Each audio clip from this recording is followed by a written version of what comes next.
nije negdje atraktivnije, jer čini mi se da smo na pola puta do tog evropskog prvenstva, kao što je običaj u ovoj emisiji. Naravno, 3 gosta, novinari i prije svega želim dobrodošlicu Božu Jankoviću iz Pro TV-a. Dobar dan, Božo. Dobar dan, Vlado. Stalni učesnik emisije Atlas Sport Specijal. Pomalo možda i dosadan. Zaštitno lice, ja bih prije rekao Marko Jagustin, televizija Vijesti. Dobar dan, Vlado. Dobar dan, Marku, naravno. I sada Ilija Pejović, radio televizija Atlas.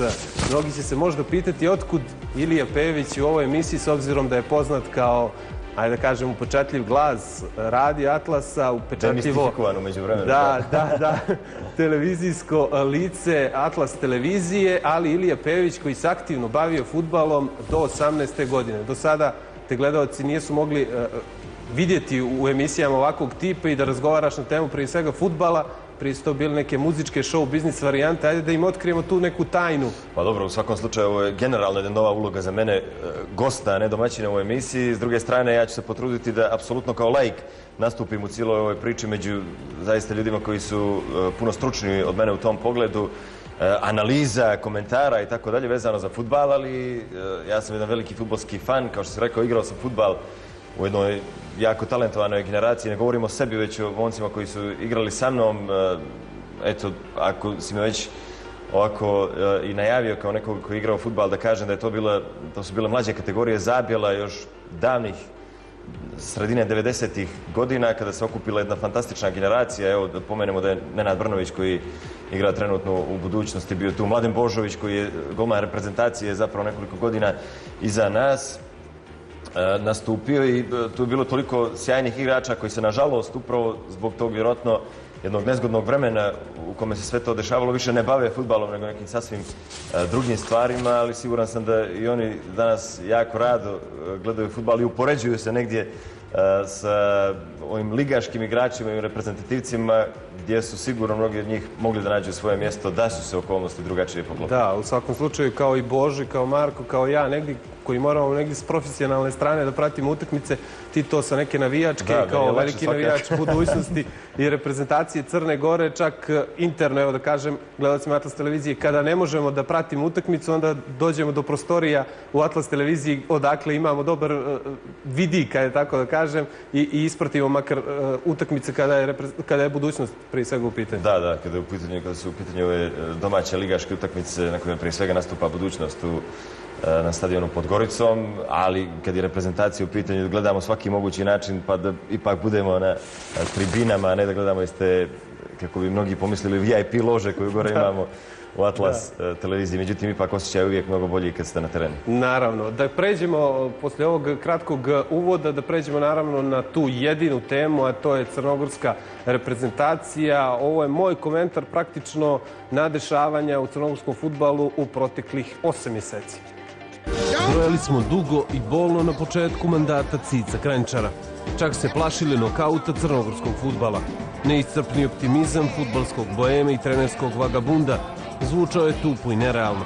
Naviknuti na fudbalske floskule i teme sa malim brojem varijacija, strpljivo smo upisivali loše dane i čudili se što gospodina Libi, taj posljednji element bilo koje demagogije, ne kuca na naša vrata.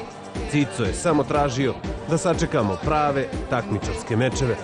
U isto vrijeme prošle godine bili smo down and out. 8 mjeseci nakon Cica imamo 3 od 3. Ali ne smije se zaboraviti od koga je sve krenulo. Briljantan potez fudbalskog genija broj 1. Lijepe preporuke za gospodina Filipovića na novom radnom mjestu. Broj 2. Dolazak Kranjčara. Mahali smo glavom, mrmljali u bradu redom, čudeći se šta to Cico ima, a Zoranu je falilo. Očigledno da je Dejan Savićević dobru dozu fudbalske lucidnosti ostavio i za dane u odijelu i kravati. Vels, Bugarska, Švajcarska, pali su jer smo vjerovali u sebe, u ono što imamo, da to što imamo moramo da volimo. Cicov pozitivan pogled napravio je od naše reprezentacije oklopno fudbalsko vozilo, sa manama, ali bez straha. Od Božovića do Vučinića, na terenu sada imamo jasnu ideju i jasan cilj. Dati sve od sebe do kraja. Dejo i Cico, igrači, navijači, učinili su da na Wembley idemo sa nulama, u kolonama za poraze i primljene golove, sa 9 bodova na kontu. Cico Kranjčar nije investirao u Crnu Goru. Neki novac, onaj za platu, zasluženo će iznijeti iz naše lijepe domovine, uvijek spremne za novu turističku sezonu. Taj isti Cico Kranjčar uspio je u najtežem mogućem zadatku, uložio svoju energiju i učinio nas je mnogo vrijednijima. Sve. Zato, gospodo draga, ako budete razmišljali kome dati novi crnogorski pasoš, neka vam gospodin Kranjčar bude na umu. Zaslužio je. Dejo i igrači ga već imaju.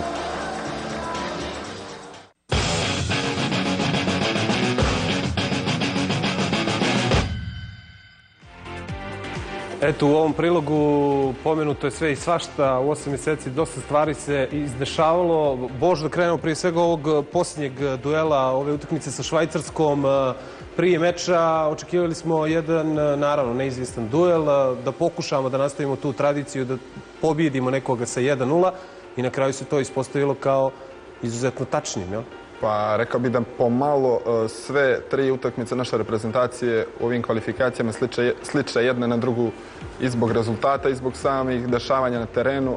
Recimo da baš su i fudbaleri komentarisali nakon utakmice u svojim izjavama da nam se recimo vraća sve ono što nismo imali sreće u prethodnom ciklusu, počeo od onog slobodnjaka Georgijeva u 90. minutu na otvaranju prošlih kvalifikacija, pa onda u Bugarskoj opet vodimo 1-0 do pred kraj poluvremena, primamo gol u toj završnici, a mogli smo da vodimo 2-3 razlike. U još nekoliko susreta nismo imali sreće u leće, u neke šanse nismo iskoristili. Onda nam je došla Italija, pa nije Cannavaro dobio crveni karton kada je trebao. Sad bi mogli nabrajati dosta toga, tako da eto, reprezentacija je došla do rezultata onda kada je to trebalo. Ovo što si upravo ti pomenuo da je Cico tražio da se sačekaju te takmičarske utakmice.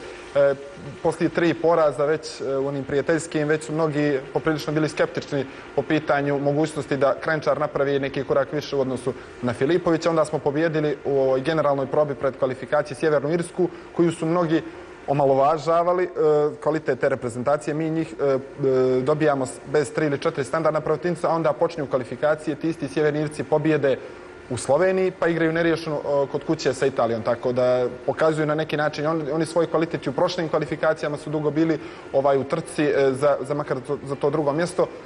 Čini se da je presudan trenutak bila pobjeda protiv Velsa, jer smatram da nismo dobili tu utakmicu protiv realno najslabije reprezentacije u našoj grupi. Teško bi uspjeli i da onda u Bugarskoj napravimo neki dobar rezultat. Jedna stvar obično povlači, jedna dobra ili loša stvar povlači drugu ili treću. Nama su se ovog puta na sreću kockice poklopile protiv Švajcarske, pa rekao bih da smo pokazali da za razliku od prethodnog selektora, neću da uopšte govorim o njegovoj stručnosti, niti da sumnjam u to, ali recimo da Kranjčar mnogo bolje zna da postavi igru u takmičarskim utakmicama, zna mnogo bolje da prije svega sačuva rezultat. Naravno, neophodna i ta doza sreće o kojoj smo već pričali, tako da eto, rekao bih, ipak apsolutno zasluženo imamo 9 bodova, iako je utakmica protiv Švajcarske definitivno bila najteže, iako smo tu imali i najviše iskušenja, prije svega za odbranu. Dobili smo novog junaka uz Vučinića. Vučinića od Mirka uvijek očekujemo da bude najbolji, da postiže golove, da vuče ekipu naprijed, ali bilo je tu i skeptika od kad je se nažalost dešavalo ovo sa Vukašinom Poleksićem da neće moći da brani u naredne 2 godine. Mladen Božović je protiv Velsa već pokazao da se na njega može ozbiljno računati. Bio je jedan od junaka u Bugarskoj, vidjeli smo šta je bilo prije 2 noći, tako da ova reprezentacija polako ima svoje konture i čini se da je atmosfera mnogo bolja nego što je bila ranije. Nekako Mirka kad vidim i na treninzima i na preskonferencijama, mnogo je raspoloženiji nego ranije. Neću da kažem da mu nije bilo i prije stalo, ali čini se da očigledno sve stvari u reprezentaciji mnogo bolje funkcionišu nego što je to bilo u prethodnom ciklusu. Da, Marko, upravo ovaj meč sa Švajcarskom je dokazao, čini mi se da ono što nijesmo imali prije godinu dana, upravo sada imamo.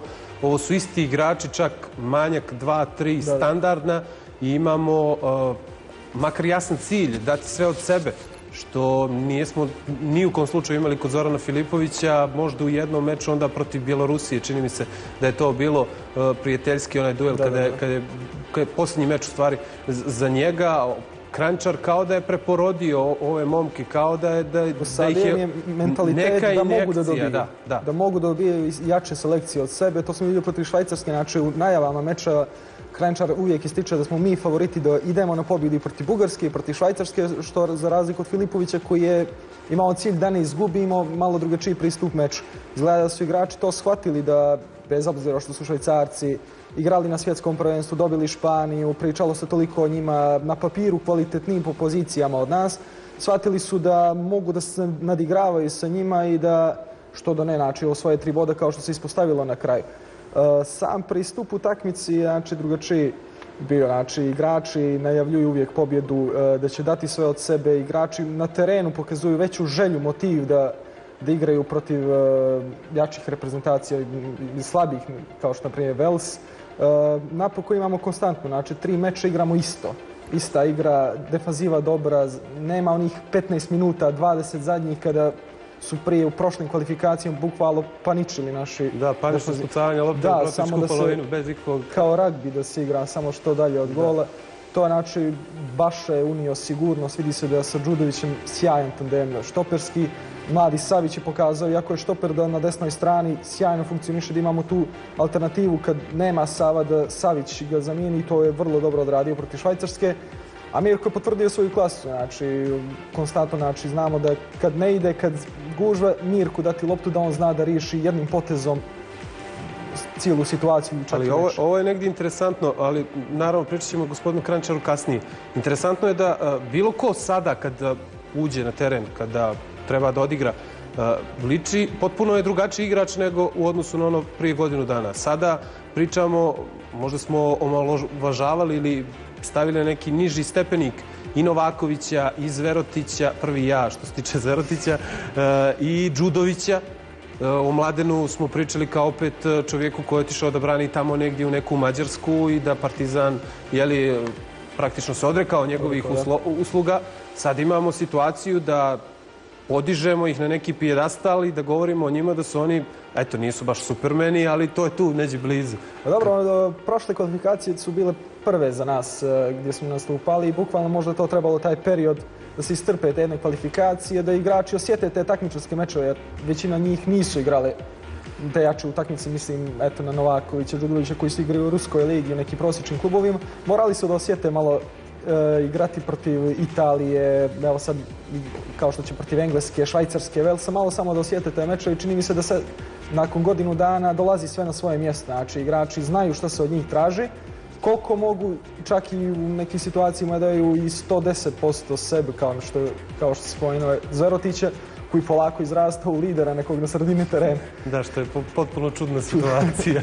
Ilija, ovako ajde da kažemo iz navijačke perspektive, ali daleko od toga da si ti laik, što si na početku pomenuo. Kako to izgleda sa tribina tebi? Kako je to, možeš li možda da uporediš ovaj period od prije godinu dana, 2 ili 3, sa ovim sada, ovom erom, ja kažem, poslije Cica?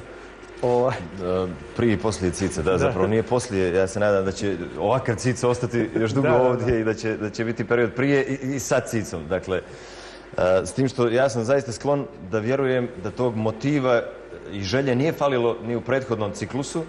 Međutim, mi smo se tu borili sa nekoliko jako značajnih stvari. Jedna od tih stvari je, čini mi se, strah od nepoznatoga. To je bilo prvi ciklus, prvi put ulazimo u jedan takav takmičarski tok. Mi ćemo sad pogledati da smo sa mnogima od reprezentacija, koje čak evo su neki od njih lideri u svojim grupama, kao što je Norveška, pa ovamo Estonija koja je iznenadila Srbiju, mi smo zapravo igrali s tim reprezentacijama prijateljske utakmice i pobijedili ih. I ako pogledamo i te stvari, mi ćemo zaključiti da mi jesmo jedna takmičarska ekipa. Ako smo uspjeli da pobijedimo mnoge od tih ekipa, znači da možemo da igramo sa svima. A opet, te ekipe su pobijedile neke druge koje su mnogo ozbiljnije ovako po tradiciji fudbalskoj i tako dalje. Dakle, iz navijačkog ugla gledano, mi nismo San Marino, mi nismo Malta, mi nismo Farska ostrva. Mi imamo velikane fudbalske, naše fudbalske legende, Savićevića, Mijatovića, da ne nabrajam sad dalje. Mi smo nacija koja, bez obzira koliko smo brojčano mali, bez obzira na to kakva nam je liga, bez obzira na neke uslove koji vladaju u fudbalu generalno, očekujemo jednostavno da gledamo dobar fudbal i ovdje i na strani i očekujemo rezultate. I apsolutno i treba tako da